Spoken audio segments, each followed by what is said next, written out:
સુરત મહાનગરપાલિકામાં વધુ એક અધિકારીના રાજીનામાના સમાચાર સામે આવી રહ્યા છે। સુરત મનપાના ડેપ્યુટી કમિશનર સ્વાતિ દેસાઈએ રાજીનામું આપ્યું છે।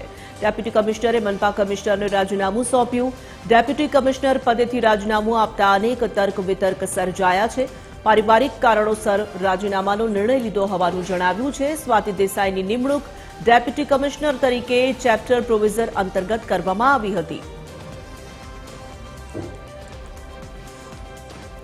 देवेन चित्ते एसोसिएट एडिटर हमारी साथे फोन लाइन पर जोड़ाई चुक्या छे। देवेन, सूरत मनपामां વધુ એક અધિકારીનું રાજીનામું સામે આવ્યું છે।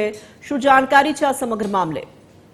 જી, ડેપ્યુટી કમિશનર હોદ્દા ઉપરથી જ્યારે રાજીનામું આપવામાં આવ્યું છે સ્વાતિ દેસાઈ દ્વારા, તેને લઈને આખા શહેરના કોર્પોરેશનની અંદર જે પ્રકારે ગણગણાટ ઉભો થયો છે અને ખૂબ જ ચર્ચાનો મુદ્દો બન્યો છે, કારણ કે આ પદ ઉપરથી જે રીતે તેમણે છે, ખાસ કરીને તેમની જે નિમણૂક છે તે ચેપ્ટર પ્રોવાઇઝર નો જે જોગવાઈ છે કોર્પોરેશનની તેના અંતર્ગત કરવામાં આવી છે। જ્યારે તેમની નિમણૂક કરવામાં આવી હતી ત્યારે પણ વિપક્ષ દ્વારા અનેક પ્રશ્નો જે છે અને આક્ષેપો જે છે તે ઉભા કર્યા હતા અને તેમની નિમણૂક બાબતે પણ અનેક વખત તેમણે વિરોધ પણ નોંધાવ્યો હતો। પરંતુ અત્યારે જ્યારે તેમણે રાજીનામું આપી દીધું છે અને રાજીનામાની અંદર તેમણે પોતાના પારિવારિક કારણો બતાવ્યાની વાત જે છે તે અત્યારે હાલ સામે આવી રહી છે। જો કે આ બાબતે સ્વાતિ દેસાઈ દ્વારા મીડિયા સમક્ષ કોઈ પણ બાબતનો ખુલાસો કરવામાં નથી આવ્યો, પરંતુ એકાએક જે પ્રકારે તેમણે રાજીનામું આપી દીધું છે તેને કારણે માત્ર સુરત મહાનગરપાલિકામાં નહીં પરંતુ આ જે વિષય છે તે અત્યારે ટોક ઓફ ધ ટાઉન બન્યો છે, કારણ કે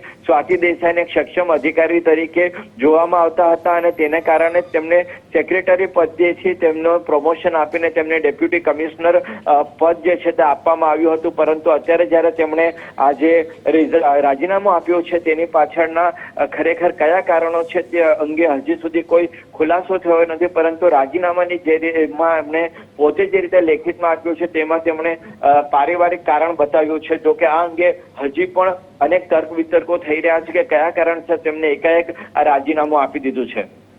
ધન્યવાદ।